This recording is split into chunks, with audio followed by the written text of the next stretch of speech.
my name is Abby Flint, and I go to Forsyth Central High School, and I'm a junior. This past year, I've been in the Honors Mentorship Program at Children's Healthcare of Atlanta at the Collections location. So for Honors Mentorship, at the end of the year, we do a capstone project in which we have to make an essential question. So my essential question was, what aid can children receive to decrease the symptoms of Pitt-Hopkins syndrome? So my research, based on Children's Healthcare of Atlanta, I see a patient there that has Pitt-Hopkins syndrome, and she's about 5 years old. So based on the sessions I've done with her, I wanted to see what other things that we can do to help her be able to walk and be able to ride a bike and be able to stand on her own. So my research is based on what can we do to help kids with this symptoms and disease be able to have a better quality of life. So about my research, where it all started was my first encounter with Pitt-Hopkins syndrome, and it was our first,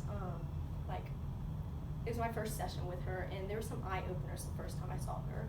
The first time I saw her, I immediately knew that she couldn't walk on her own, she wasn't able to talk, she couldn't stand on her own, she wasn't able to crawl. So these were big things that I saw, like, wow, like, this is something way more than I thought that I was even gonna get to see here at Children's. So the first time I saw her, we kind of got her in the gait trainer to kind of get her walking, and this patient, she's hard to work with only one set of hands.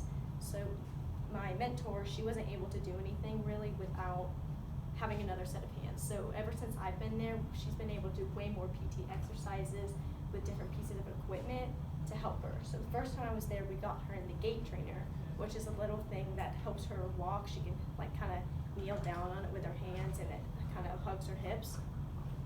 And we also use the walking wings. So just from the first session, we used about 3 or 4 different devices or things to help her be able to walk, which made me want to know more, or even know more just to help this patient have a better quality of life in the future.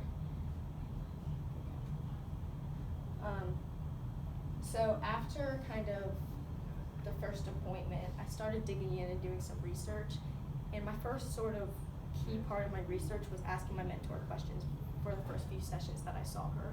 I asked her like what the disease was, what it came with, how severe it can get, how can it get better at some points, to totally get the best understanding of what it was and how, to my best knowledge, of how I can help this patient and my mentor in the best way possible without harming anything. So after doing as much talking to my mentor and asking questions, I kind of digged a little bit deeper into my search, and it was hard to find some stuff at first, but after digging into some articles, I found 3 articles, which I did my annotated bibliographies on, that I'll talk about in a little bit. But I did my 3 articles, and I also did an interview with a physical therapist. And my interview kind of based on like the general idea of what they do in the day-to-day and how they make their plans for that day, how they know what to do, how they do their notes and everything, just to get the general idea of how physical therapists work in their environment. So my annotated bibliographies, So for my annotated bibliographies, I did 3 articles. So my first article was Communication Profiles of 2 Children with Pitt-Hopkins syndrome. And this article was based on 2 children that were in a closed environment, working together and kind of playing together. And you could obviously tell that one of the children's had more severe symptoms than the other. But it kind of showed how feeding off of each other, they were kind of getting the hang of some things. And also it was just easier to tell which child needed more help, needed more aid, and how they can help them. So my second article was called An Adapted Walking Intervention for a Child with Pitt-Hopkins syndrome. So this article was based off a child that they actually gave an aid of walking to. So they went through a 12-week intervention of about an hour, or 5 one-hour walking sessions a week.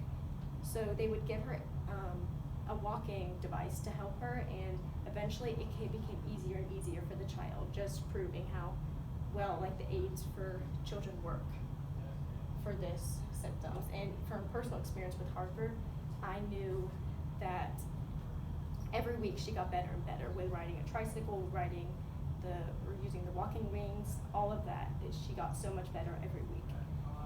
And for my last article, it was the Exploring Preschool Teachers and Support Staff Using the Experiences of Assistive Technology with Children with Disabilities.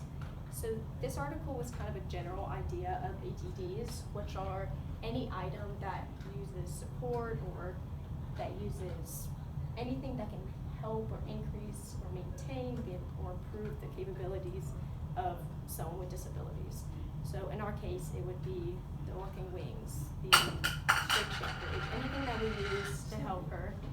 So this article was, there was kids in the preschool and the teachers, they even said that when the children were giving aids or ATDs, they were improving so much better, picking up on the knowledge quicker, picking up on other actions quicker.